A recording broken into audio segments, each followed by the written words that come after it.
Hi guys, இன்னைக்கு நாங்கள் ஒரு சிக்கன் குழம்பு வைக்க போகிறோம். அதுதான் ஒரு லாங் வீடியோவாக போட போகிறோம். பாருங்கள், வாங்க வீடியோக்குள்ளே போகலாம்.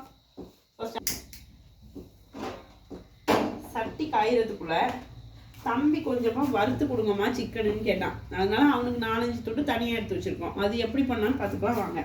நாங்கள் சிம்பிளாக தான் பண்ணுவோம், அதிக டெக்கரேஷன்லாம் போட மாட்டோம். உப்பு போட்டுக்கலாம். போதும் உப்பு ஜாஸ்தி போட்டுருவோம். நெக்ஸ்ட் மஞ்சள் தூள் போடலாம். போட்டாச்சு. அப்புறமா கொஞ்சமாக மசாலா தூள். ஏன்னா தம்பி காரம் அதிகமாக இருந்தால் சாப்பிட மாட்டார். தம்பிக்கு வேற 2 நாளாக ஃபீவரு. அதனால அம்மா எனக்கு சிக்கன் பொரிச்சு கொடுங்கம்மா, வாய்க்கு சாப்பிட முடியலன்னு சொன்னார். லைட்டாக பச்சரிசி மாவு போட்டுக்கலாம். அது போட்டால் கொஞ்சம் பொறுன்னு இருக்கும், மொறுன்னு இருக்கும். ஓகே, இப்போ நல்லா ஒரு கலக்குன்னு கலக்கிக்கலாம்.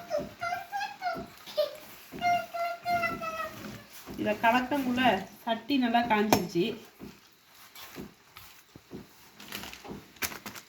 எண்ணெயை ஊற்றிக்கலாம். இதில் தான் நாங்கள் எண்ணெய் ஊற்றி வைக்கிறோம்ப்பா.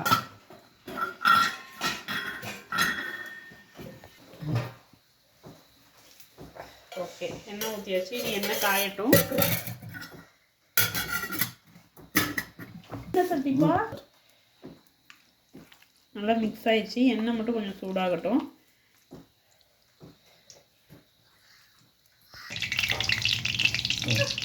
அவ்வளோ சீக்கிரம் உங்களுக்கு எண்ணெய் காஞ்சிருச்சா?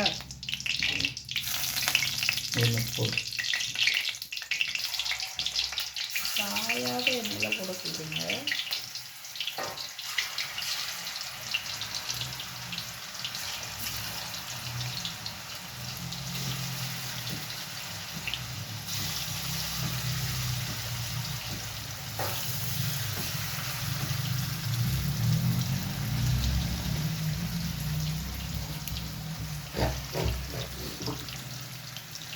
ஒரு 5 மினிட்ஸ் கழிச்சு பார்க்கலாம். சிக்கன் நல்லா பொரிஞ்சிருக்கும்.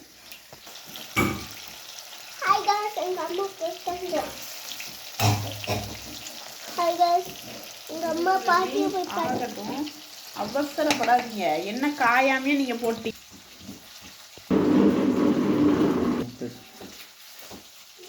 பொரிஞ்சுக்கிட்டே இருக்கு. தம்பி வேற சிக்கன் வேணுமான்னு கேட்டுக்கிட்டு இருக்காங்க. ஆனா அவரு பண்ற ஸ்பீடுக்கு இது ஆகுங்களா? ஆகாது. சிக்கன் ரெடி ஆயிடுச்சு. தம்பி வேற அங்கே பார்த்தீங்கன்னா கேட்டுக்கிட்டு இருக்காரு. இந்த பொரிச்ச பேலன்ஸ் எண்ணெயிலேயே அப்படியே சிக்கன் குழம்பு வச்சிடலாம். அது எங்களுக்கு.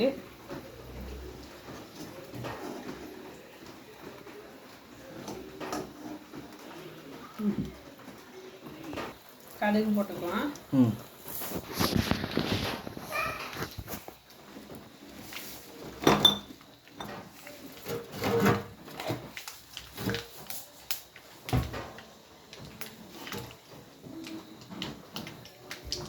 கருவேப்பிலை,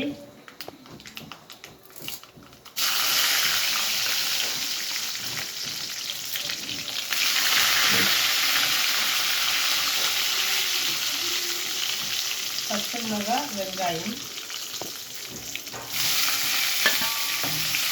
வெங்காயம் கொஞ்சம் நிறையா போட்டிங்கன்னாட்டா சிக்கன் குழம்பு கொஞ்சம் டேஸ்ட் வந்துட்டு கொடுக்கும். நாங்கள் அதிகமான இன்க்ரீடியன்ஸ் எல்லாம் போட மாட்டோம். பட்டை, ஏலக்காய், அந்த மாதிரி கிராம்பு அது மாதிரி எதுவுமே போட மாட்டோம். யாருக்குமே இங்கே பிடிக்காது, ரொம்ப நெஞ்சரிச்சலாக இருக்கும்ட்டு நாங்கள் அதெல்லாம் சேர்த்துக்க மாட்டோம். நார்மலாக எப்படி வைப்போமோ அதே மாதிரி தான் அதிகமான இன்க்ரீடியன்ஸ் இல்லாமல் வைப்போம். ஆனால் டேஸ்ட் வந்து நல்லா டேஸ்ட்டாக இருக்கும்.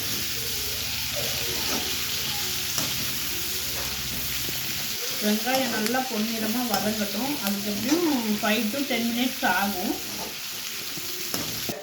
வீடியோ எடுத்துக்கிட்டு இருக்க கேப்பில் என் ஹஸ்பண்டுக்கு போர் அடிக்குது, கொஞ்சம் அந்த ஈரலை சுட்டு கொடுன்னு சொன்னார். இருக்கிறதே 2 பீஸ் ஈரல் தான், அதையும் சுட்டு கொடுப்போம் வாங்க. வெங்காயம் வதங்கிடுச்சு. இஞ்சி பூண்டு பேஸ்ட்டை கொஞ்சம் ஊற்றிக்கலாம்.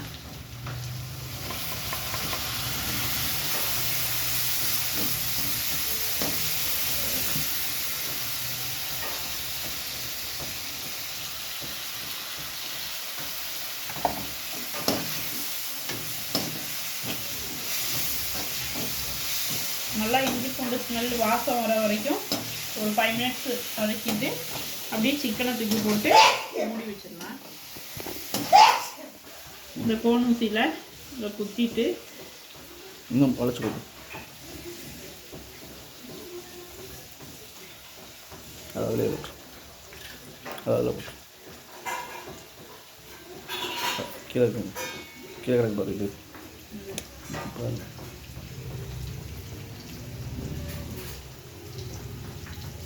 கீழே தொங்கல்லாம் எடுத்துப்பா, தொங்கல்லாம் அதில் குத்தி விடு.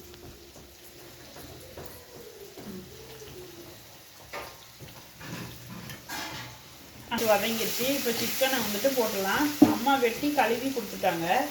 நமக்கு சிக்கன் குழம்பு வைக்கிற வேலை மட்டும்தான்.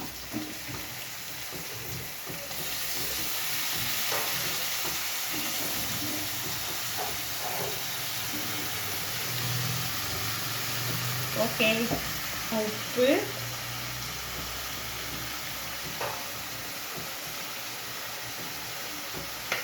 மஞ்சத்தூள் வேக வச்சிடலாம். மூடி வச்சிடணும்.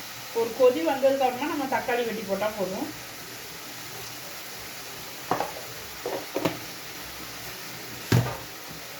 சைட்லேயே எங்கள் மம்மி மாவு பண்ணிக்கிட்டு இருக்காங்க. அப்படியே கொஞ்சம் இன்னைக்கு சப்பாத்தி வித் சிக்கன் கறி.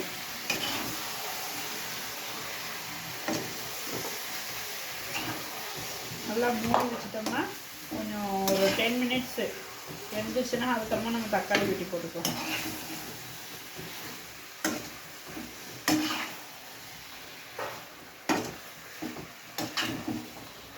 Okay, ready. அது வேகிற கேப்பில் ஈரலை சுட்டு சாப்பிடுவோம். ரெடி. ஓகே,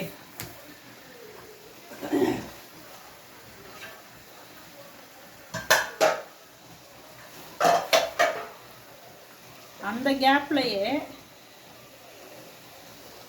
அழுக்கான பக்கத்தெல்லாம் கழுவிடணும். பாத்திரத்தை சேர்த்து வைக்கக்கூடாது.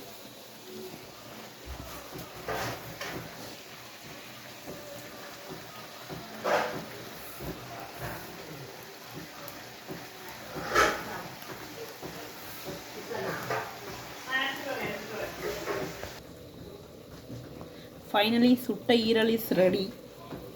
இப்போ 3 பங்காக பிரிப்போம், சாப்பிடுவோம். உப்பு மஞ்சத்தூள் மட்டும் போட்டு ஒரு 5 மினிட்ஸ் வெந்துட்டு அதில் சாறு வருது பார்த்திங்களா, இந்த மாதிரிக்க சாறு. தம்பி குழந்தையா இருக்கையில் நாங்கள் அதிகமாக இப்படி வேக வச்சு தான் கொடுப்போம், சாப்பாடு ஊட்டுவோம்ல. அது பேர் தான் எங்கள் ஊரில் சொதின்னு சொல்லுவாங்க. உங்கள் ஊரில் என்ன சொல்லுவாங்க? இது பாருங்க, ஒரு ஹாஃப் குக் ஆயிடுச்சு. இப்போ தக்காளி வெட்டி போடுறேன். வெட்டியெல்லாம் வைக்க மாட்டேன் நான், அப்பப்போ வெட்டிடுவேன்.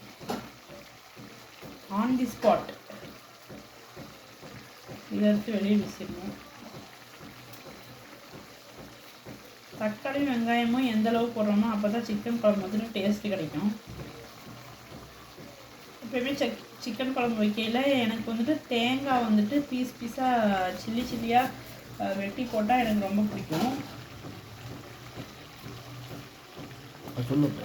ஆனால் நான் இந்த டைம் போடலை, ஜஸ்ட்டு சும்மா தான் வைக்கிறேன்.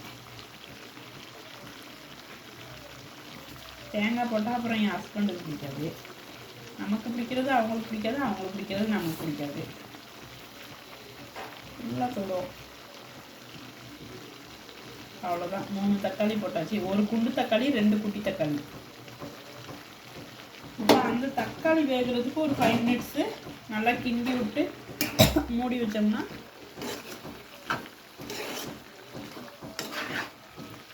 அது ஓரளவுக்கு இன்னும் வெந்துடும். ஒரு 5 மினிட்ஸ் மூடி வைப்போம்.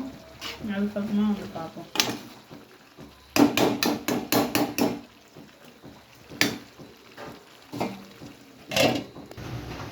தக்காளி நல்லா குழஞ்சிருக்கும்.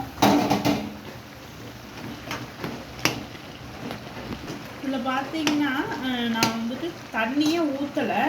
ஆனால் பார்த்தீங்கன்னா தண்ணி எவ்வளோ ஊறி வந்திருக்குன்னு பாருங்கள். இதை வந்துட்டு குழந்தைங்களுக்கு இந்த தண்ணியை நீங்கள் எடுத்து ஒரு சூப்பாட்டம் ஊற்றிங்கனாலும் நல்ல ஸ்ட்ரென்த்து தான். நாங்கள் எப்பயுமே குழம்பு வைக்கையில் கொஞ்சம் இதை எடுத்து வச்சுருவோம். இந்த சொதியை வந்துட்டு எடுத்து வச்சு தம்பிக்கு வந்துட்டு அதில் தான் சாப்பாடு பிணைஞ்சு கொடுப்போமே. இப்போ பாருங்கள், தக்காளி வந்துட்டு நல்லா குழஞ்சிச்சு. இப்போ வந்துட்டு நாங்கள் என்ன பண்ணுவோம்னா சிக்கன் மசாலா பொடி கொஞ்சம் போட்டுக்கலாம். நாங்கள் சிக்கன் மசாலான்னு தனியாக கடையில் எதுவும் வாங்குறதில்ல. வீட்டிலையே பாருங்கள், சிக்கனுக்குன்னு ஏலக்காய், பட்டை, கிராமெல்லாம் போட்டு அரைச்சி அது ஒரு தனி பேக்கேஜாக பண்ணி வச்சுக்குவோம். இது வந்துட்டு குழம்பு மிளகாய் தூள் வீட்டிலையே அரைச்சி வச்சுக்குவோம். அம்மா வந்துட்டு 3 கிலோ 4 கிலோன்னு மிளகாய் வாங்கி வறுத்து அதுக்கான ப்ராசஸ் எல்லாம் பண்ணி அரைச்சி வச்சுக்குவோம். அது வந்துட்டு பார்த்திங்கன்னா எங்களுக்கு 6 மாதம் வரைக்கும் வரும். நாங்கள் மசாலாக்கெல்லாம் வெளியவே வாங்க மாட்டோம், எல்லாமே வீட்டிலையே செஞ்சுக்குவோம். நிறைய இன்க்ரீடியன்ஸ் எல்லாம் போட மாட்டோம். ஆனால் எங்களால் என்ன முடியுதோ அதை யூஸ் பண்ணி, ஆனால் அதுதான் நமக்கு ஹெல்த்து. கடையில் வாங்கி அது வாங்கி இது வாங்கி சாப்பிடும். ஏப்பா தம்பி என்ன ஆகணும்? இப்போ வந்துட்டு பார்த்திங்கன்னா மசாலா போட்டு நல்லா இது வந்துட்டு மிக்ஸ் ஆகிடுச்சு. ஒரு 5 மினிட்ஸ் வந்துட்டு அந்த எண்ணெய் பிரிஞ்சு வர அளவுக்கு வெயிட் பண்ணுவோம் மூடி வச்சு. 5 செகண்ட்ஸ் ஆயிடுச்சு. இப்போ பாருங்கள் எப்படி நல்லா கொதிச்சு வருதுன்ட்டு. அதிகமாக தண்ணி நான் வந்துட்டு தண்ணியே ஊற்றலை. தண்ணி ஊற்றுனா வந்துட்டு அதோட டேஸ்ட்டு வேறு மாதிரி ஆயிடும். தண்ணியே ஊற்றாதனால அந்த சிக்கன்லேயே ஊறி வந்த தண்ணி. இப்போ பார்த்தீங்கன்னா கொரியண்டர் லீவ்ஸு வெட்டி போட்டுக்கலாம். நான் எல்லாமே முன்னாடியே ப்ரிப்பேர்லாம் பண்ணி வைக்க மாட்டேன், எனக்கு அப்படி பண்ணவும் தெரியாது. அப்பப்போ என்ன அப்பப்போ தேவையோ அப்பப்போ இன்ஸ்டண்ட்டாக எல்லாமே அரைச்சி பண்ணிக்குவோம்.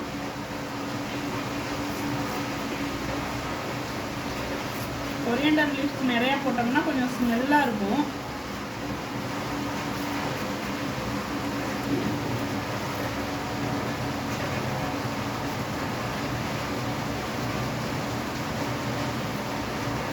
அவ்வளோதான்.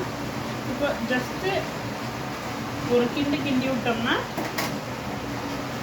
நம்மளோட சிக்கன் பெரட்டல் ரெடி ஆயிடுச்சு.